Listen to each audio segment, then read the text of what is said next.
मजदूरी का हिसाब भगवान रखते हैं। अस्पताल में एक पेशेंट का केस आया।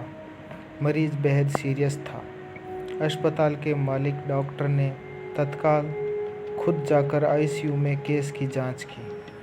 2-3 घंटे के ऑपरेशन के बाद डॉक्टर बाहर आया और अपने स्टाफ को कहा कि इस व्यक्ति को किसी प्रकार की कमी या तकलीफ ना हो और उसके इलाज व दवा के पैसे न लेने के लिए भी कहा। मरीज तकरीबन 15 दिन तक मरीज अस्पताल में रहा। जब बिल्कुल ठीक हो गया और उसको डिस्चार्ज करने का दिन आया तो उस मरीज का तब तकरीबन 2.5 लाख रुपये का बिल अस्पताल के मालिक और डॉक्टर की टेबल पर आया। डॉक्टर ने अपने अकाउंट मैनेजर को बुला करके कहा, इस व्यक्ति से 1 पैसा भी नहीं लेना है। ऐसा करो, तुम उस मरीज को लेकर मेरे चैम्बर में आओ। मरीज व्हीलचेयर पर चैम्बर में लाया गया। डॉक्टर ने मरीज से पूछा, भाई क्या आप मुझे पहचानते हो? मरीज ने कहा, लगता तो है कि मैंने आपको कहीं देखा है।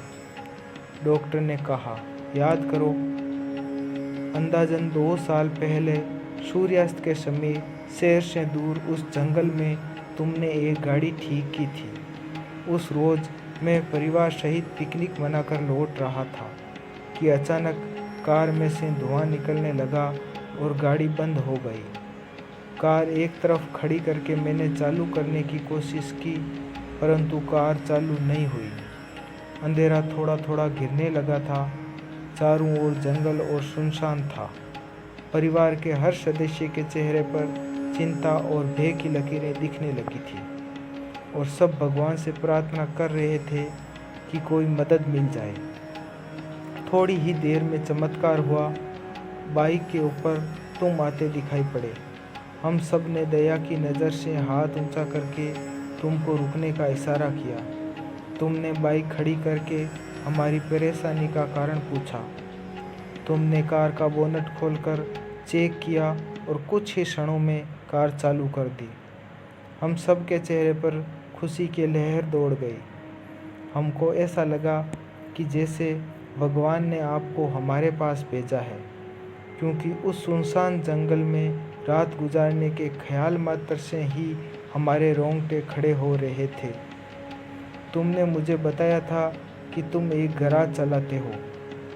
मैंने आपका आभार जताते हुए कहा था कि रुपये पास होते हुए भी ऐसी मुसीबत समय में मदद नहीं मिलती। तुमने ऐसे कठिन समय में हमारी मदद की।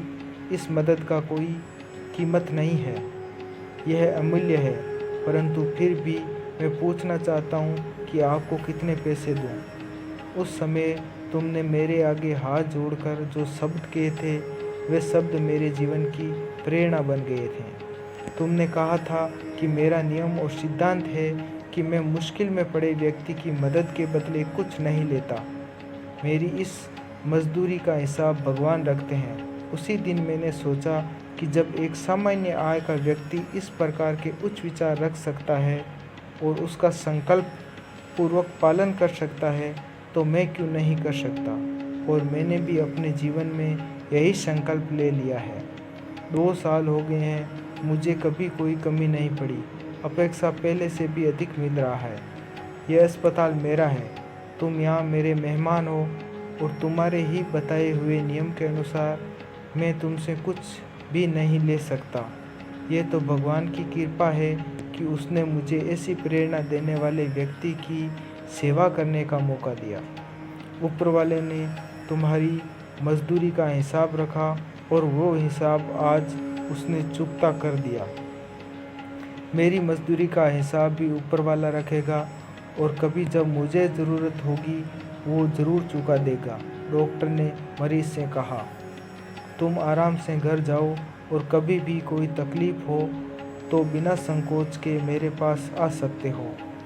मरीज ने जाते हुए चैम्बर में रखी भगवान कृष्ण की तस्वीर के सामने हाथ जोड़कर कहा कि हे प्रभु, आपने आज मेरे कर्म का पूरा हिसाब ब्याज समेत चुका दिया।